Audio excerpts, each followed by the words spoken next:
नमः शिवाय महारुद्राय। हे बाबा धवलेश्वराय नमो नमः। दीपं ज्योति परं ब्रह्म दीपं ज्योति जनार्दनः दीपहरतु मे पापो पूजा दीप नमस्तुते। धवलेश्वर महाप्रभु संसार सुखी रखंतु।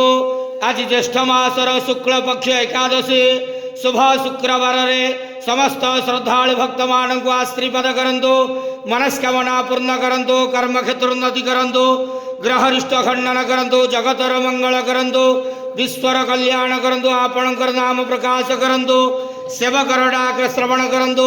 समस्त गुआवसा भक्त मानकर मनस्कामना पूर्ण करंतु। बाबा धवलेश्वराय नमो नमः। संसार सुखी रखंतु आनंद केवार। हरि बोलो।